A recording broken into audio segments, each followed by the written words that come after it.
Hey, ya friends, how you doing? My name's Kenneth, and we're just jumping right into it. And we're starting off this morning with a land filled with hatred.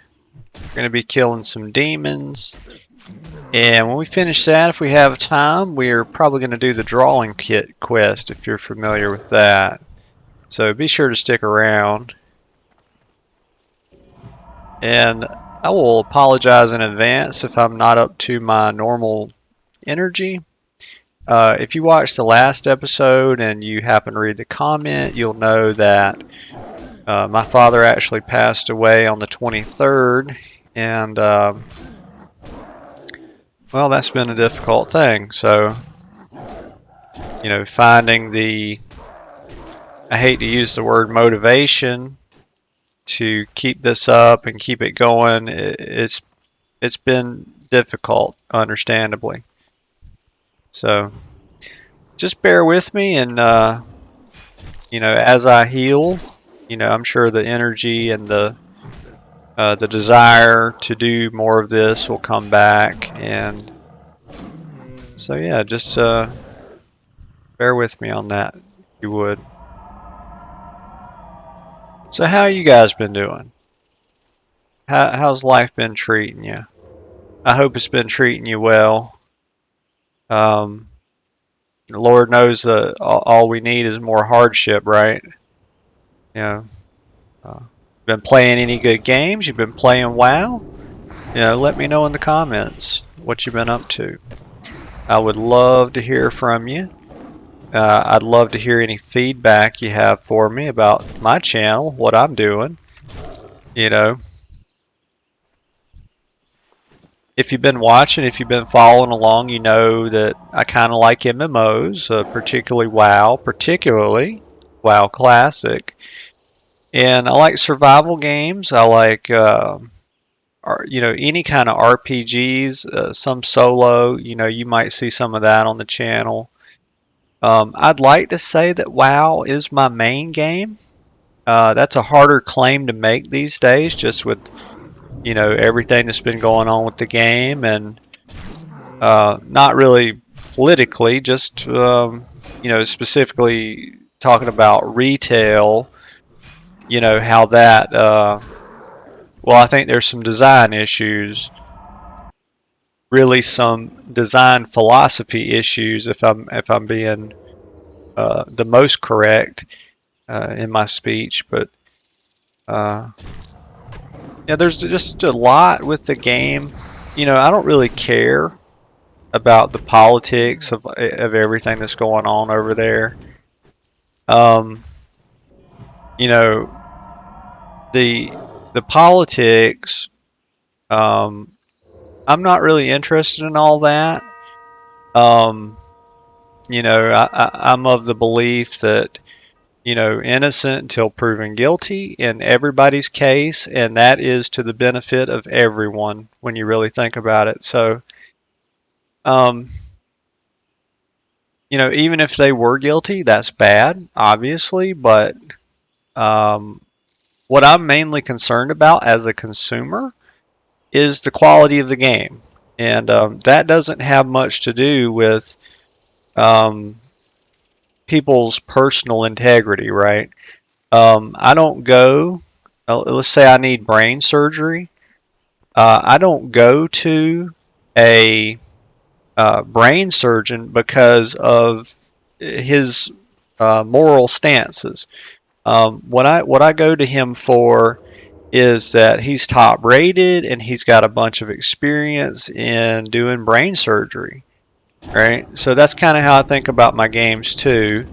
I don't pick my game. I wouldn't play a game that sucked just because the developers are like living by biblical morals, let's say. So, let me know what you guys think in the comments on that. Where you're at on that. Do you agree with that? Do you disagree?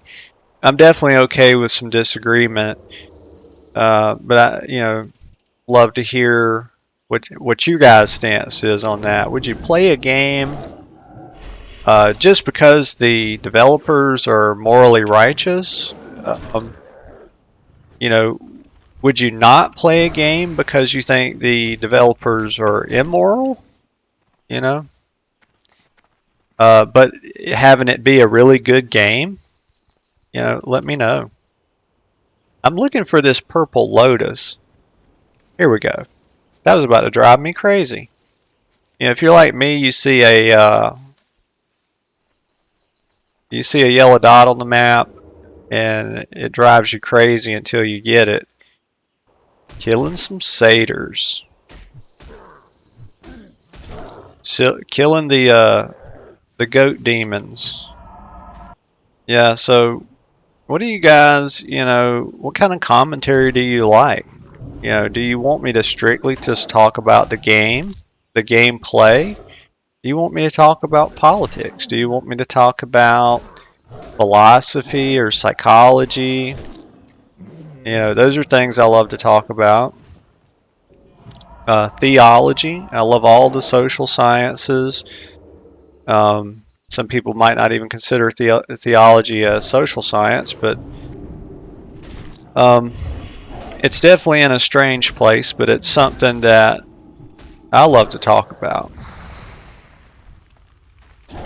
Yeah, so what do you like? You just like gameplay commentary? Do you like design commentary? Anybody that's probably watched, a fair bit of my episodes know that I'm a big fan of Kevin Jordan, and I'm really a student of Kevin Jordan in some regard. I tend to agree with just about everything that Kevin talks about.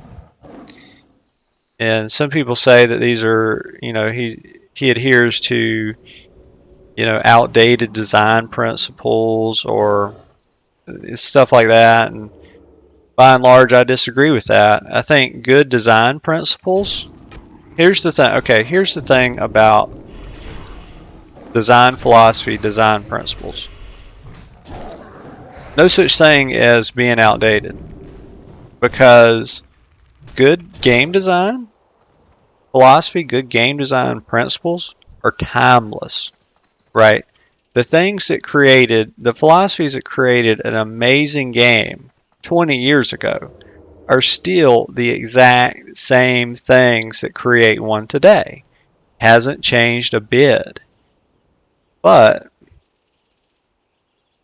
a lot of people, will just say that good game design, well, players think that good game design is any design that basically maximizes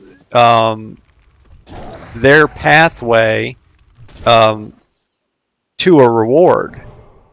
So that, in players' minds, that's the difference between an average player and a designer. Well, not really a designer, but a good designer. The difference is that a good designer knows that making a good game isn't about minimizing the burden that exists between a player and his reward. No, it's about finding the sweet spot.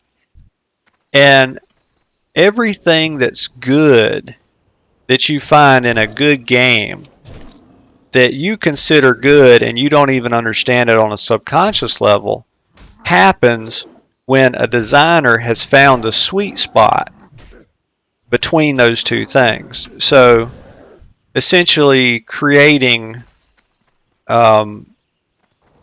basically having it where you want to make it the difficulty, right? Because difficulty, here's something people don't understand, is that difficulty, there's no fundamental difference between the amount of time it takes you to get something and difficulty. More difficult things take more time. You can get into all kind of semantic arguments about this, but when you look at difficulty theory, this is what you see. It's just a measure of time. And so the way you find the sweet spot but the content that you put in between a player and his reward is you have it be as difficult, aka as time consuming as possible, without having that player quit. And which player are we talking about? Well, the player that we're talking about has to be the average player because it's the only one you can design for. You can't design for the top 1% and you can't design for the bottom 1%, which means that the average player is going to have a reasonably difficult time attaining, going through the content to get the reward, right? But an elite player is not going to have that much time. So he's going to get that reward and he's going to be able to go stand around town and flaunt it, right?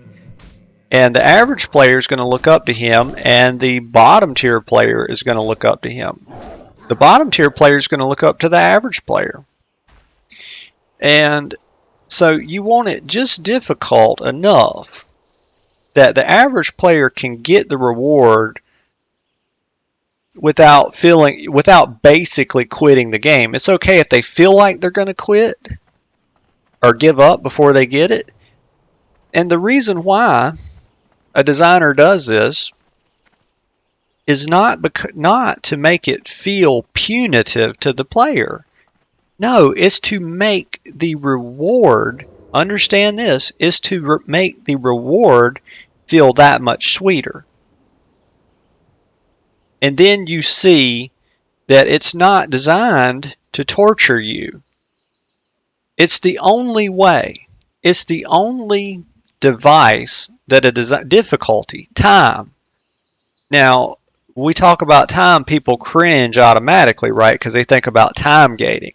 And there are pathological ways, certainly, like you see in retail, to, make artificial time barriers, right? And that's very punitive and pathological. And so no, you put content in front of the player, you allow them to access it, you set a particular one difficulty level for all people so you keep a sense of world, right? Because when you have multiple difficulty levels, you destroy the sense of world, because the sense of world comes from consistency. Okay? And then you let the player start working toward it. However long it takes them, it's fine. The elite is going to come back because he wants to collect all the rewards, right? He wants to get everything in Molten Core. He wants to get everything in all the raids, right? He's coming back for that. The average player is coming back because it's going to take them a while to do the content anyway. And then for the bottom 1%, they'll find other things to do.